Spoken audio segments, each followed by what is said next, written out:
welcome to the Erica Shady channel, the bilingual channel, Inglés y Español. And we're here to watch this channel, which I follow, because I follow a lot of stuff that are about Eminem, and it's called Shady Lessons. I've seen some videos in this channel and I like it, breaking down Eminem's song, talking about where they came from, or little details and stuff that we don't know about. So I don't know where this person got this information. Go and check it out. Remember, I put the video right here underneath my video. Underneath all my information, you can watch the original video. Always. I always do that. I hate when people don't put their videos down there, the videos that they're reacting. Detesto cuando la gente no pone los videos que ellos están reaccionando ahí abajo, aquí abajo, porque así las personas pueden ir al sitio sin tener que estarlo buscando. You know, you don't have to look for it. So, Eminem dissed Will Smith. And that was back in the days. I don't remember what MTV award was that.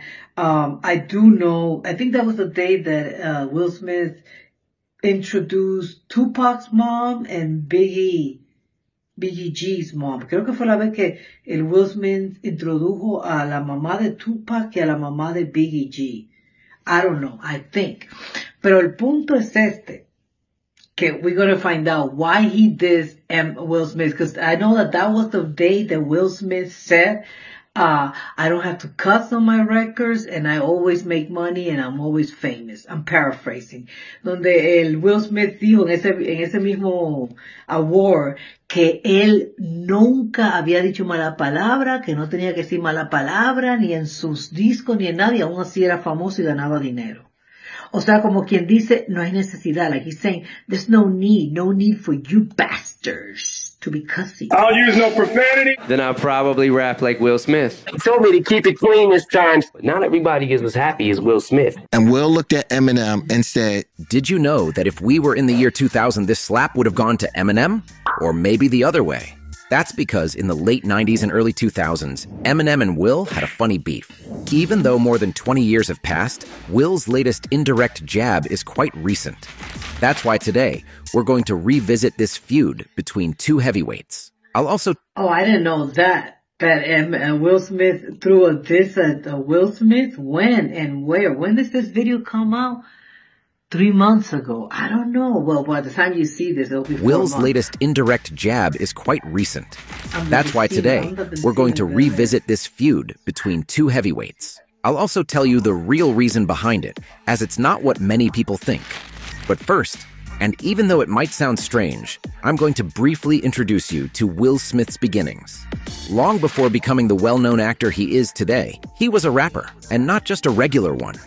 Willard Carroll Smith II was born in Philadelphia on September 25, 1968, and started rapping at an early age. One day, his grandmother Gigi found his rhyme book filled with profanity, and she wrote this. He looks like her, huh? They look like each other. He looks like her on a the lot. last page. Truly intelligent people do not have to use words like this to express themselves. Fallacy. I used to believe that because a lot of times the people that cuss is because they don't have that much vocabulary to be able to express themselves. La gente que usa mala palabra es porque no tienen el vocabulario para expresarse. Eso es lo que yo creía. That's what I used to think. But then no, because the studies have said and people have said that no. People who cuss a lot have a huge vocabulary and are intelligent. It doesn't, I really don't think that has to do with either or. I mean, yo no creo que sea de verdad, pero now I believe that because I think she was a teacher, right? Or was her daughter? One of his parents were a professor, were a teacher. So I think that's why too. Yo creo por eso. Please show the world that you're as smart as we think you are. Love, Gigi. From that point, I never put profanity in my rap music. These words shaped his rap career and ended up making him stand out from the rest, as profanity is quite common in rap lyrics. A few years later, in 1985, he met Jeffrey, who turned out to be a DJ and producer, and they formed the group DJ Jazzy Jeff and the Fresh Prince. In their songs, Will showcased a fresh style and great storytelling ability, leading them to sign with Jive Records just a year later. From then on, they skyrocketed like Elon's rockets. In 1987, they released their debut album, but it was in 1988 that they made history in rap, as their second album was the first double album in hip-hop's history, achieving double platinum status in just 6 months, and they became the first ones to win a Grammy for Best Rap Performance. However, their third album released in 1989 achieved gold status, but marked a downturn for the group. They were experimenting too much with other music styles, and their fans felt like they were selling out. Also, during the recording, they were more focused on boats and hoes than on the music. It's worth noting that they were only 20 and 23 years old at that time, with Jeff being the older one. That was when Will got into financial trouble due to tax evasion, even having to borrow money from a drug dealer. It was in 1990 when he began his acting career in a series that I hope y'all know. Imagínate tú, he had to borrow money from a drug dealer. Le cogió dinero prestado a un vendedor de droga. I mean, probably his friend. You know, they say a drug dealer, but it's probably his friend because I'm sorry to say it, those of us who grew up in the hood, we ended up having friends that were drug dealers. There's no way you can avoid that. No hay manera de evadir eso. Okay? So it's not like he went to the corner drug dealer that he didn't know. There's probably a childhood friend who he knew and asked the money to be borrowed. With that being said, I think it's clear that before becoming an actor, he was a pretty successful rapper. After that, they released 2 more albums, snagged another Grammy, achieved further success, and wrapped things up in '93 as Will wanted to focus on his acting career and make the jump to the big screen. Already established as a Hollywood star, especially after the success of the movie Men in Black, he dropped his first solo album in 1997, which blew up and earned him 2 Grammys. And this is where Eminem comes into play. M was coming off a failure with his first independent album, Infinite. Released in late '96, this work barely managed to sell 70 copies. It wasn't until late '97 that he released the Slim Shady EP, a very different work that introduced Slim Shady and some incredibly harsh lyrics. This EP helped him climb the ranks in the underground scene, earning him invitations to participate in shows at the Lyricist Lounge. This event brought together some of the most promising unknown. Oh, so that's where Fat Joe, because that's another one that I wanted to share. Okay. Wait a minute. Where is it? Oh, there it is. Participate in shows. That's Fat Joe. Okay. Joey Crack, aka Fat Joe. He knew Eminem and he said it in an interview that one of the things that he regrets the most is that he didn't sign him up. He didn't sign Eminem. So that's when I was like, when did Fat Joe meet Eminem? See? There was already a buzz of people in the industry, and that's why I don't doubt what Snow the Product said. The music industry is a Shark Tank. And it's literally a Shark Tank. And the people who are in the music industry, they know. They know who the underground people are, the ones that have a name, that are making a name for themselves. La gente de las compañías disqueras, ellos saben quién es que está ahí abajo haciendo nombre por sí mismo. Y muchas veces van y lo firman y después no le dejan que saque música para que ese tipo, esa tipa, no le tumben al que ellos ya tienen puesto. You know, and now I believe Snow the Product because she said that a lot of times the music industry, they will sign up people who are making a buzz for their name in the underground world, and then they will not give them any records to come out. They will not put their records out. That way they can protect the one that they already have signed. The ones that are already making the money, the ones that are already famous. Because the reality is that no matter how much of a good ear you have, everything in life is by luck and chance. I mean, you have to put yourself out there so that the luck and the chance can hit you. But everything is by luck and by chance. And he did not only miss Eminem, he also missed Rick Ross and someone else. I can't remember who it was, but he mentioned another person who was famous. And he work barely managed to sell 70 copies. It wasn't until late '97 that he released the Slim Shady EP, a very different work that introduced Slim Shady and some incredibly harsh lyrics. This EP helped him climb the ranks in the underground scene, earning him invitations to participate in shows at the Lyricist Lounge. This event brought together some of the most promising unknown artists and made stops in various cities across the United States. Eminem performed in several shows of this festival between late '97 and '98, even though in March of that same year, he had already signed with Dr. Dre. In September, that festival was set to come through Philadelphia, and Eminem was one of the artists scheduled to participate in the show.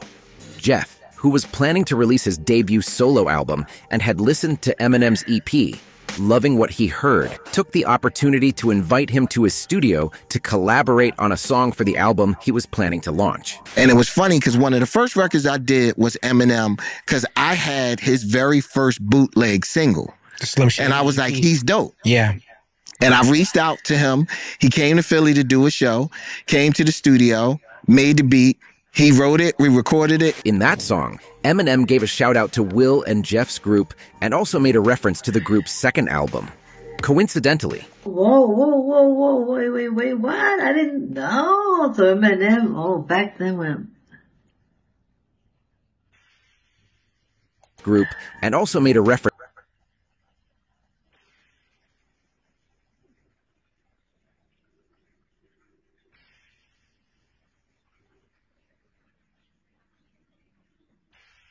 to the group's second album. Coincidentally, on the same day they recorded the song, Will was in town and dropped by Jeff's studio where he met Eminem and said something that stuck in M's head. It was funny because Will actually was in town that day and came through the studio. And I played the record for Will, and Will looked at Eminem and said, "You're going to be the biggest flop in the world, or you're going to be the biggest thing that hip-hop has ever seen." The album that Jeff was preparing was going to be released with Sony, but Sony didn't care about any of the other artists who were going to be featured on it. Their main concern was ensuring that the song with Will Smith was included.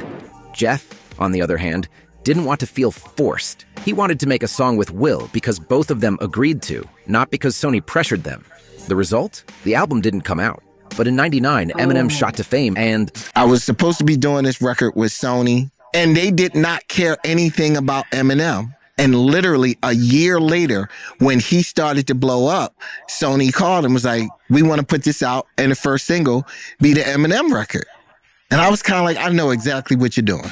They're vultures. They're vultures. And corporations are vultures. I mean, they eat its people alive. They suck the money, the blood out of you. Like commercials. Como los comerciales. Look at that. You know what I mean? I hate when they force you to watch the commercials. Like, put the skip ad. Put the skip right away. I want to skip through it. I hate that. Me lo detesto. Just greed. Money. Wanted to make a song with Will because both of them agreed to, not because Sony pressured them. The result? The album didn't come out. But that's also on him. Because he should have put it out. He should have said, okay, let me take somebody else because, or added the Will Smith and say, okay, the whole record's going to be there. He's saying that they didn't care. Well, but maybe it's because also the single. So he wanted to put out a single with Eminem first. Okay, that I can understand. If he wanted to put the single with Eminem first, that one out, then no. I can understand Sony because they didn't know him. And even if they heard him, again, nobody can tell. That's bullshit. People say, oh, they got a great ear. They got lucky. They got lucky that they were able to see someone. Look how many artists Eminem has signed up. And only one actually became. Dre has signed up one after the other. And he's been lucky. He's been lucky that all his people that he signed up and he collaborated blew up. There's nothing written in stone and there's no path to follow. It's pure luck. 99, Eminem shot to fame and... I was supposed to be doing this record with Sony, and they did not care anything about Eminem. And literally a year later, when he started to blow up, Sony called and was like, "We want to put this out, and the first single be the Eminem record." And I was kind of like, I know exactly what you're doing. So here we are in 1999, the year Eminem rose to fame, and Will Smith starred in the movie Wild Wild West. In the soundtrack album, there would be a song by Dr. Dre featuring Eminem. Everything seemed to be going well between them. In fact, they both would meet Will in person again at the MTV VMAs on 9/9/99. Both Eminem with My Name Is and Will Smith with Miami were competing in the Best Male Video category, alongside Lenny Kravitz with Fly Away and Ricky Martin with Livin' La Vida Loca. As expected, there was a good vibe between the two. In fact, the organizers seated them together. There we had Dre, Eminem, Proof, Jada, and Will. The award went to Will, and Proof and Eminem congratulated him and shook his hand. It was then when Will gave a speech that marked a turning point in their relationship. I never killed nobody in none of my records. I don't use no profanity in none of my records, and still I managed to get up here. Okay, now I get it better. So I remember him saying that. I just didn't remember that Eminem was competing with him again. And Will Smith saying that it was like a dagger. It was like right there. Lo estaba clavando, putting it in, pushing it in on him. He was provoking him. In a way, yeah, it's true. I mean, why would you say something like that when your competition is the only competition? There's the one cussing, the only rap competition, because Lenny Kravitz is rock and Ricky Martin was pop. So the only rap competition, the rapper competing with you that you actually had was Eminem. And he cusses and he kills. Él mata, él come. Así él hizo la de Just the Two of Us, que hizo Will Smith también. Oh, man, eso fue un dis. Contrary to what many people think, Eminem wasn't bothered much by these words. He felt included in them, but it was Dr. Dre who took them badly. Essentially, Will was attacking gangsta rap, a genre in which Dre was one of the foremost figures. In fact, it was Dre who started dissing Will just a few weeks later. Hip-hop songs that really irritate me right now is the happy bubblegum type hip-hop, you know what I'm saying? Can't get into it. For example, it's that Will Smith last record. By November, Eminem and Proof had done a free... But hey, Dr. Dre, you also did this Will Smith. And Will Smith had an issue with that, even though he doesn't admit it. But I think he did one time when they asked him if he was jealous of Tupac because Jada was in love with Tupac. I think he did, because he mentioned that people saw him like a happy-go-lucky kind of guy, like the PG-13 of rap. And then Dre said that too. You see, I didn't know that. No sabía eso, está bueno. Freestyle for Tim Westwood, during which Proof threw some lines at Will Smith. Me and Slim ain't trying to hear like Will Smith. Your career's over with. In January 2000, the music video for Forgot About Dre was released, in which Eminem and Dre set fire to an elderly woman's house. When Eminem's character spoke to the press, he said this. Yeah, all I know is I'm upstairs, I'm listening to my Will Smith CD. It was a way of saying that he hadn't done it because Will Smith's music was for harmless people, not for criminals. But in April, the final attack came. M released The Real Slim Shady as the first single from his album The Marshall Mathers LP and dedicated the famous line to Will. Will Smith don't gotta cuss in his raps to sell records. Well, I do. So F him and F you too. A few days later, although he had already released the song, he gave an interview in which he said that on the album, he would attack quite a few people, including Will Smith. I've said some things about boy-girl groups, I don't know, Will Smith. Just a day later, he gave another interview where he continued to take shots at him. What's going to happen now if people start being really nice to you, and if you start getting like really rich, really, really happy, and you've no, mother barking dogs to talk about?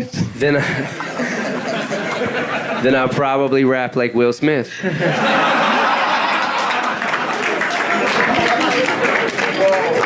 To wrap up the interviews, 2 weeks later, he explained... I didn't see that one. That was a good one. Eso estaba buena. It's a comeback. That comeback was good. ...his issue with Will. If I want to diss somebody, then I'll diss him. I'll just come out and say, Will Smith. And he dissed the whole gender of rap. He dissed gangster rap music. I respect him for saying his opinion, but not everybody is as happy as Will Smith. So if he sees life, about birds and bees and wants to rap about flowers, then let him rap about birds and bees and flowers. But don't diss nobody else. I felt like he was taking a stab at me and Dre and anybody who uses profanity on a record to express themselves. Worried about encountering face-to-face like Will Smith, Britney Spears, Christina Aguilera, Sync. I'm actually looking forward to it. But that wasn't all. Months later, he took another shot at him in another freestyle for Tim Westwood. Every time I grab the mic, I ain't never soft. Not Mike will soft like Will Smith. These kids don't want to hear Will Smith. They want to hear real But it was in November at the MTV EMAs where he took it a step further. Eminem couldn't attend the ceremony because he was touring in the United States. But he left pre-recorded videos in case he won in any category. And he won. In one of those messages, he appeared wearing a Will Smith mask and said the TV, your best album, wow. Hey, they told me to keep it clean this time, so, Will Smith stated... I'm surprised that they did not say anything about blackface, even though it's a mask. It's a mask, but it's still not much different than coloring your face. No le dijeron nada. Man, el Eminem, he got away with some stuff. And I'm not saying that he's racist because I know that's far away from Eminem. But he's done some things that could get him in trouble with the African American community. And he will be greatly hurt. I'm talking about inside his heart. Because again, like I have said in other videos, and if you haven't watched it, go and watch my Eminem reaction, especially the one that are about Trump. Even in my shorts, I say that. Any Eminem fan has to know that Eminem will always defend the African American community, because those were the ones that fed him and took care of him when mommy kicked him out. Cuando su mamá lo botaba, eran sus amigos, los morenos, los que lo dejaban venir a la casa y darle de comer. Y esa cosa no se olvida. Those things you don't forget. Unless you're an ungrateful son of a gun, then you forget it. Stayed on his path and didn't say a word about the matter until the end of 2001 when he gave an interview to Playboy, and don't ask me how I know this, in which he attacked gangsta rap again and talked about Eminem, saying this: "The bottom line is that a lot of people who have been blessed with this forum aren't really smart. I have educated myself beyond a lot of my peers in the rap world, and more than anything, here's my beef. I understand what you are saying and what you feel, but the world is bigger than what you are rapping about. You mean to tell me all day long, all you do is smoke blunts, have sex, and kill people? You never do anything else? You have never one time in your life really killed somebody? Never been soft and acted spun out over some girl?" With this, he was throwing shade at almost all the rap of the moment, especially Dre and Snoop. However, he made it clear that he had no problem with Eminem, adding, "I have less of a problem with Eminem. He is really creative, but so far over the top that it's clearly a farce. Eminem isn't trying to make people believe that's really how he lives his life every day. Eminem is silly, having a good time, and he doesn't affect my community." It took several years for him to revisit the topic. In 2005, Will released his latest album to date, featuring the song Mr. Nice Guy, where he took a shot at Eminem with these lines. "Dissed by Eminem but didn't bother him. Yup, well, he classy. Big Will just get another 20 mil. Walk right past E." This went unanswered, as it was during the period when Eminem was almost at the peak of his addiction. It was in 2009 when Eminem gave a free concert to present his new work, Relapse, and invited Jeff to open the show for him. It was there that he asked Jeff if Will had taken everything badly. When I went in there, he kind of came to me and was just like, "Yo, man, you know, when I said that stuff about Will, he wasn't mad." And I was like, "Man, Will don't care about that." And he was like, "Nah, man, you know, that was just me sticking up for Dre at that point in time." By the way, in October of that same year, Jeff and Eminem performed together again. And although it seemed like the story would end there, well, it didn't, because in 2020, more than 20 years after all the drama, Will decided to throw shade again in a remix with Joyner Lucas, dropping lines that said, 60 million records sold, I was on fire, I ain't even need a grill, did it all with no cuss words, I ain't have to curse just to keep it real. Yeah, I remember that. I remember that diss, and I was like, oh, this guy, here he comes again, says it. But my God, what came after that? It almost made me believe in karma. Por poco creo en el karma. I almost believe in karma. My God, it went poorly for Will Smith. Like Eminem doesn't have to diss him with all the things that he went through. Oh my God. It didn't, because in 2020, more than 20 years after all the drama, Will decided to throw shade again in a remix with Joyner Lucas, dropping lines that said, 60 million records sold, I was on fire, I ain't even need a grill, did it all with no cuss words, I ain't have to curse just to keep it real. And why did he do this? Well, it turns out that in 2022, he confessed during an interview that throughout his career, he hated being called soft. And finally, in July 2024, Will presented a song where he used the flow from Eminem's The Way I Am. The games and the shame in this world is insane. Trying to heal, but the battles up here. Now that you know the whole story, go check out the next one. You see, he always does this story. So go and check out the channel. But make sure that you give it a like to mine, leave a comment, and subscribe. Dale un like a mi reacción, deja un comentario y suscríbete. Bye.